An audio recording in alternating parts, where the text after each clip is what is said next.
San Jose Earthquake fans, I'm hoping you're having a really good day. My name is Oscar Moneyball, and I'll be using my tactical analysis background to digest the 100th Cali Clásico between LA Galaxy and San Jose Earthquakes, where the San Jose Earthquakes lost 4-3 away. One thing that I wanted to touch up on is in my previous video, I mentioned some of my key points were the slow transitions from defense to attacking and attacking to defend into defense, more specifically from our midfield line, and even more specifically Jackson Jewell and his bad slow transitions. I also want to touch base on the goals conceded away and home. We average 2.5 goals conceded, whether it's home or away, and we're only able to score about a goal per game, whether it's home or away, although our best form is away. And I kind of want to show you guys, before I do that, what I mean by this and how this works pretty close to all the time, every time. So expected goals, I know the scoreline was 4-3, but expected goals was 2.39 for the LA Galaxy and 1.8 for San Jose Earthquakes, which kind of summarizes my points. I also mentioned how I prefer to see Preston Jude starting and getting more minutes than Ibobasi, as Ibobasi's positioning is sometimes what causes us to not have any numbers in the attack or any valuable players in high XG zones to score some goals. And this picture here demonstrates that point exactly, because we see here that all of the goals were scored inside the 18-yard box. Although the San Jose Earthquakes had the most amount of shots, the better quality of the shots were by the LA Galaxy side. We were able to score our 3 goals inside the 18-yard box, and that is my point, is we need a target man that likes to sit in those high XG zones to put these opportunities away. These shots outside the box don't really help us with much. So, shot selection, players that can have the capacity and understanding and the composure to take better shots or to get into better high XG zones is one thing we are missing. Another thing I want to break down is, well, let's start off with the starting lineup, as that's one of the things that I like to go over. We see here, it still doesn't matter. We have a 4-3-3. We continue to see that with Jarbro in the back, Beeson and Rodriguez both starting as center backs, Vitor and Acapo starting as fullbacks, right and left fullbacks. Our 3 center mids are Sakaris, Grueso, and Jewell. Up top we have Pellegrino, Jude, who I prefer, and Espinosa up on the right wing. The next thing I want to talk about is tactics that I saw as the game started off and sort of progressed before we saw the first goal, and then that'll lead us into the actual first goal. So when you're playing a 4-3-3, which LA Galaxy also plays with the 4-3-3, a lot of the time we saw that LA Galaxy was attacking, so we needed to build up from the back going forward, which is one of the things that really puts us in bad position. So usually the build-up goes like this. It'll usually start with Rodriguez. The ball will go to Rodriguez or any player. This is just a typical how any 4-3-3 defends versus a 4-3-3. So the ball is with either center back. In this case, it's Rodriguez. And the 3 up top have to cover this, do these routes where this guy goes here, this guy prevents the pass this way and sort of shadows the pass to the center to the center mid, and this guy sort of closes in like this, forcing them to go out wide and then building up here. But as that ball is played there, we get to see this pass here is the trigger for this man to leave, close the gap, and this guy drops in here. This guy eliminates the pass here. So now you completely box them in and you're in control of the match. This guy's covering 2. And every position you are outnumbering your players. Okay? So how do you beat that? One of the things that's one of the issues that the Earthquakes were having was, how do we build up from the back and take advantage of these movements? So this is one of the things that they started to do. They basically started copying Arsenal, where you have their 4 in the back, or sometimes in this case Rice is coming in, but you're having your two center mids, or one of your center attacking mids, dropping into that back 4 line, and your full back is pushing up higher. In this instance, this position where Odegaard is at the moment, we would normally see Ben White right there, and then that activates the press triggers that I just talked about previously. So what they do is Arsenal pushes up Ben White, and I'll show it over here. What they do, and what Arsenal did, was, this is Acapo, and Acapo would move up here. Now you build this sort of pressure zone there, and then Jewel would drop all the way down here. In some instances, it was even Sakaris, as I mentioned here. In this example, you have both Rice and Odegaard leaving your solid CDM, staying, in this case, is Jorginho. For the Galaxy, it was Grueso, so you would have both of these players dropping into these positions. Vitor and Acapo would do this, allowing Jewel or Sakaris to come out here and forcing these center mids to press higher. In some instances, we even saw a mixture of what Guardiola does, where Acapo would even come into the center mid and try to outnumber LA Galaxy's 3 center mids by overloading them with Acapo. What that meant, though, was that we were now man-to-man in the back with almost, I guess you can call it, 3 center backs, as Vitor sort of positions himself and has more of a role as a center back, even though he's playing on the flanks. So, again, we would see Jewel drop. Acapo would either come in the middle and occupy the zone, keep this guy busy, and then the ball would transition from here going forward.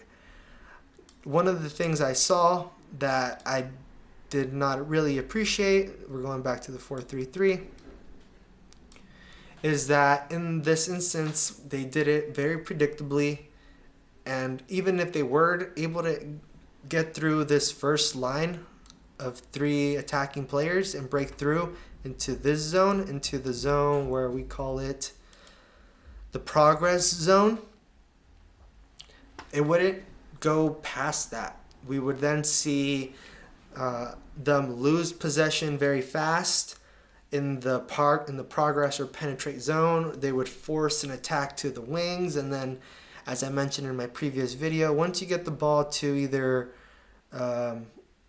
Espinosa or Pellegrino, we're sort of killing the attack when they're playing really wide, because they are outnumbered, and these are not players that typically perform well. As I mentioned, they do better playing inside in the half spaces rather than in the outside channels, which is what I explain here.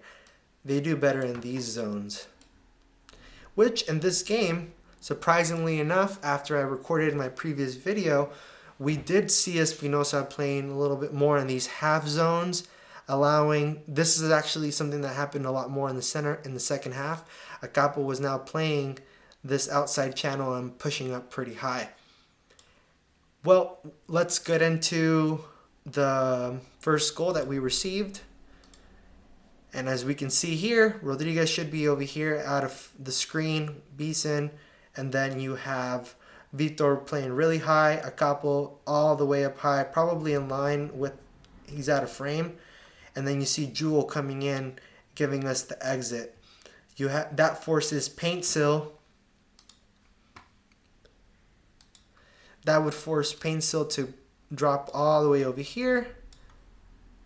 So you have Djokovic here, Puig and Gabriel Peg, and then Jewel would come here. That is why we have Ricky in this zone right there, putting this press. Let's go and see what happens. This play develops into the LA Galaxy's first goal, and you'll be able to witness everything that I had previously talked about. Mostly my focus is on Jackson Jewell, his slow transitions, his slow reaction, and we'll talk about some of those things a little bit further along, and some of the principles in playing soccer for that I don't see in the San Jose Earthquakes team. So ball is with our keeper. He has no options, so decides to then kick the ball forward. Completely. All right, first, let's just let the play develop. So we lose the ball. Jackson Jewell, just slow. The only player here that seemed to react and try to do something fast enough and push up fast enough was Rodriguez, but everybody else just stayed and watched LA Galaxy penetrate from dead center. We'll watch that one more time.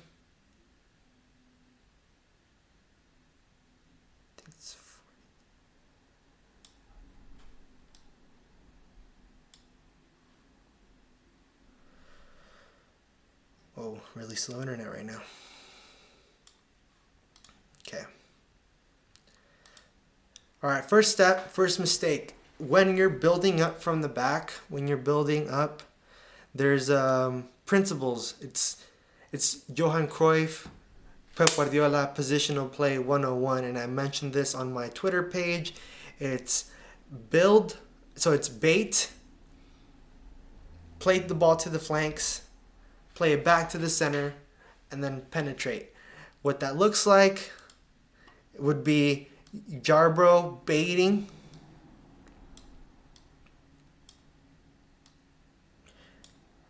holding off. There's no need to kick the ball even if you don't have the pass. There's nobody pressuring you.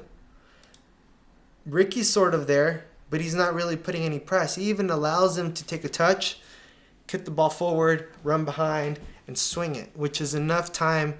That's exactly the bait. The bait there would be to use a third man pass, Grueso, risky pass, but play the ball there and have Grueso activate Jewel with the third man pass. So Ricky's here, blocking here. Grueso checks in. A third man pass is 1, 2, 3. Using a player in between to activate the third man. There's quality in professional players, enough for Jarbro to give a confident pass here. And Grueso, since we paid so much money for you, I think you have the ability to do a one-touch pass to Jackson Jewell, who's completely open there. But there's no fundamentals, there's no principles in this San Jose Earthquakes squad, and so we get a keeper and a team who's all out of positions. Every single player of LA Galaxy is in between the lines, ready for all the loose balls. And if you see the spacing here in the tactical analysis board, we see here that there's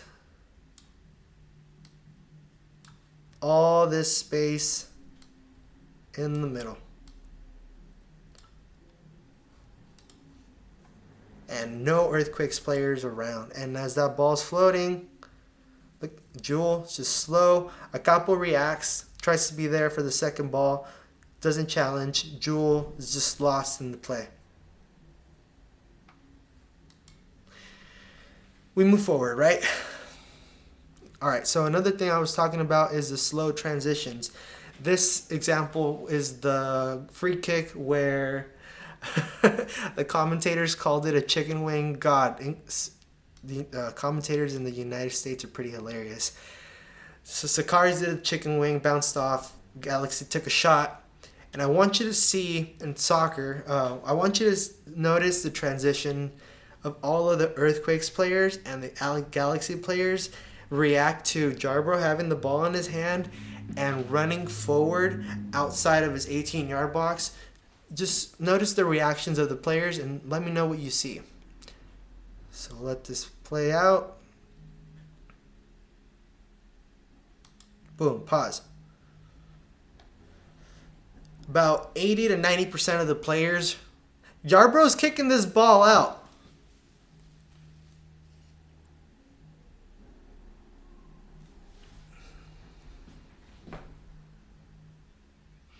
Yeah, sorry, long pause because the more I think about it. And 1, 2, 3, 4, 5, 6, 7.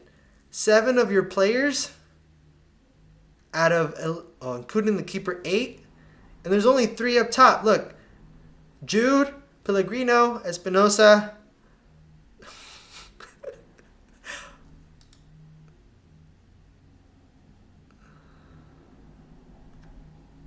All right, so then the PK it's a very short one, right?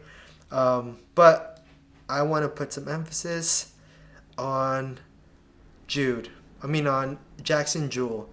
Look at this body language, man. You're supposed to be supporting the attack. You're a midfield player. You're a box-to-box midfield player. And check this out. Walking. You saw the keeper. Like, you were looking at the keeper running out with the ball, and you're walking on the pitch. Yikes. Okay. Next example of another slow transition. Let's see, this is the goal. This is the 4th goal by LA Galaxy. We have a counter attack again. Eyes on Jackson Jewel. Eyes on the transition between LA Galaxy and the Earthquakes players.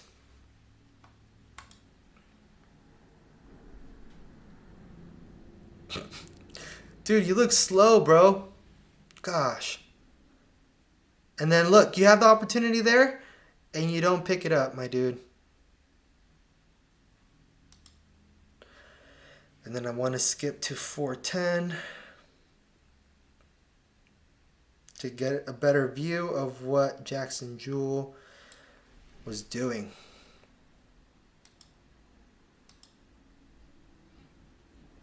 So here you've outnumbered these 2 players completely, even leaving Paintsol out of the way.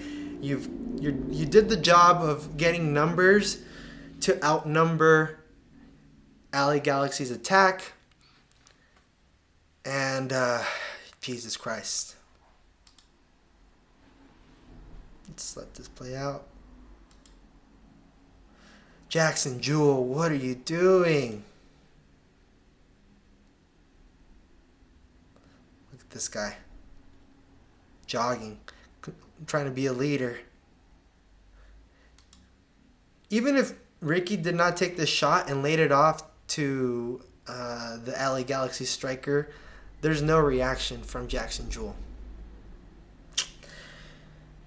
Which leads me into talking about principles. Principles of defending. Okay, I'm not making this up. This is something I've paid a lot of money and been doing my research on learning. Modern soccer defending principles. In soccer, there's 4 aspects in every game, and you got to master all 4. First one, you're either attacking. You're transitioning from attacking to defense because you lost the ball.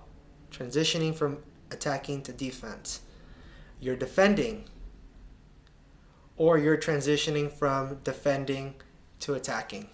Again, transitioning from attacking to defending, or transitioning from defending to attacking. And those aspects don't get worked on. Most teams just practice on attacking and defending and don't practice on the transitions. The Earthquakes are a prime example of not practicing your transitions. Because if you were practicing your transitions, we would not see this performance. We would not be having our captain being the prime example of what not to do. The second thing I want to talk about is when you go from transitioning from attacking into defense and into defending, there's a 5-second rule that a lot of teams like to enforce. For example, you lose the ball while you're attacking, and within 5 seconds you need to have people, your attack needs to be so good that you need to be able to have numbers to press quickly to try to recover the ball within 5 seconds and then get back into your attacking. That way you don't have to spend time on the transitions. None of that is seen.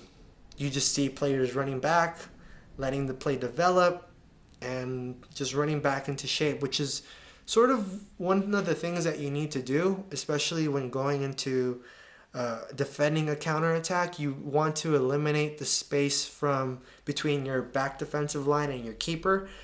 You want to eliminate that as fast as possible to close it down so it's very tight, and you then get into a low block form. The Earthquakes were trying to do that, and then you want to outnumber the opponent. You want to make sure that you have more numbers than the opponent around the ball at all times. So we go here and we go back to view this. Outnumbered, check. Eliminating the space between the keeper and the goalie, check. Did we make contact with the ball? Where's the 5-second rule? Nobody pressed Gabriel Peck and allowed him to just play a ball between two defenders. Ricky Trapp turned, shot. Beautiful counterattack. Beautiful counterattack. We, yes, eliminated the space. Yes, we outnumbered the opponent, having 5 defenders versus 4. And we still got scored on because, it's soccer. Things happen, right? But my focus on this is Jackson Jewell's body language from the very beginning. Someone must, and the lack of contact, the lack of 5-second rule. But let's move forward.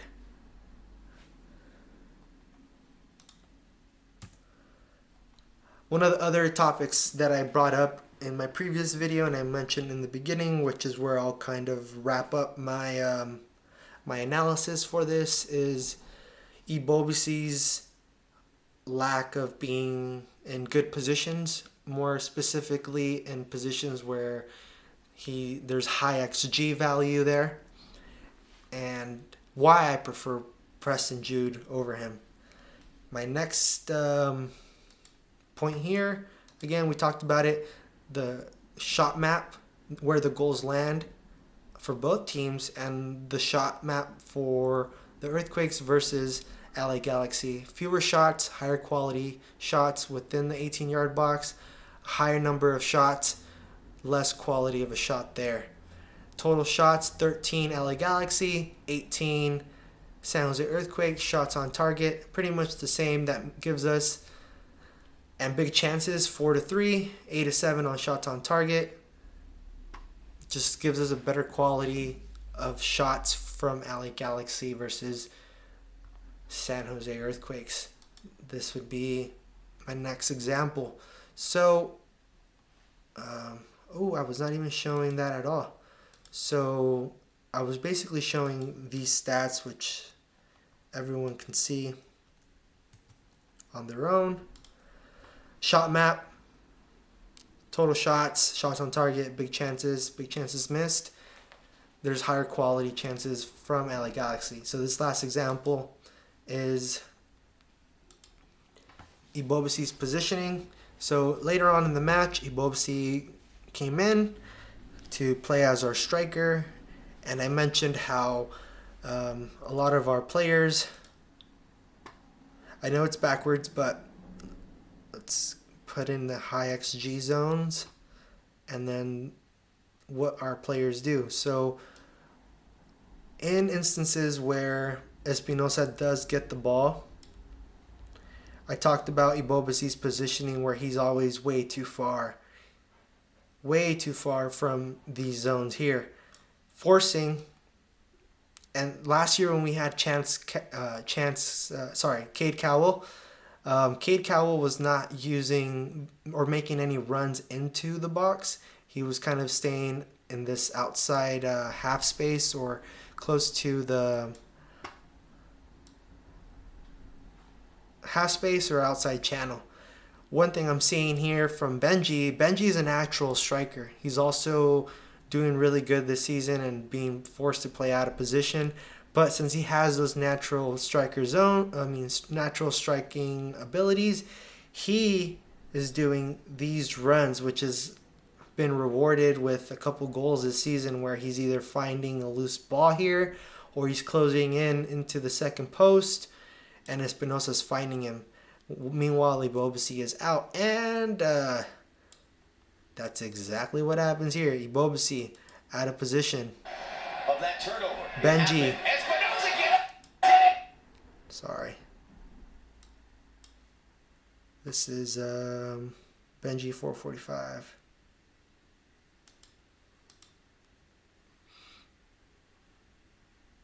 Boom. It isn't until the goal is scored where my boy Ibobisi finally decides to get into the box. Yeah. So, bad positioning. Benji, better player, gets rewarded. And then we have this last one.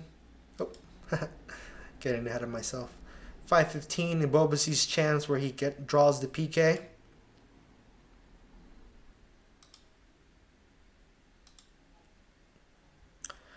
All right, so now, I mean, he's not giving us any depth. He is probably one of the highest players in the Earthquakes team, forcing the defensive line to get back.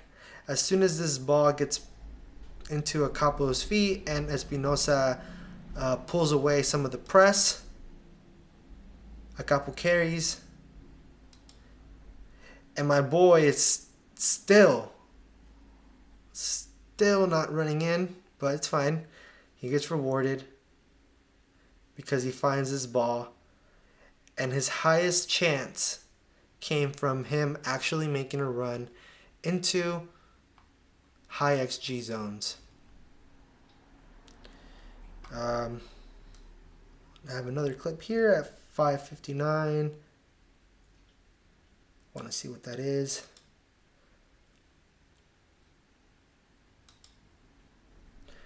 Yes. Another example of Ibobisi. What are you doing, dude? You're our striker. I watched the game. I don't remember exactly why Ibobisi is right here, forcing us to only have Skahan and Benji up top. But look at this dude.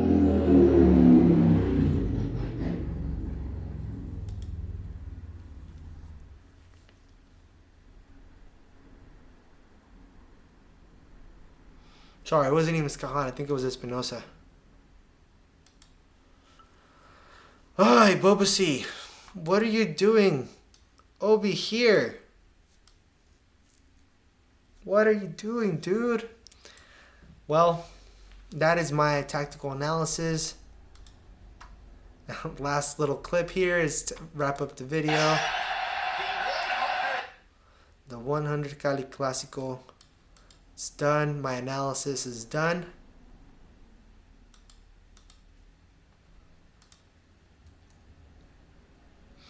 Thank you so much for watching. I know this video tends to be long. These types of videos tend to be long, but I really want to make my point here and have a little bit better of a storyline to make sure I'm not just going on tangents. Thank you guys for watching. Let me know in the comments below if you guys think I'm missing anything, if my tactical analysis is a little wrong. What can we do to make it better? Will Hernan Lopez, our new DP signing, make a difference? Will Luchi Gonzalez make any changes into the principles of playing soccer and preparing our team despite having a DP? I mean, what does that leave for Nico Sakiris? Are we still wasting talented players like Pellegrino and Cristian Espinosa by forcing them to play far away from the goal, far away from playing anywhere creative?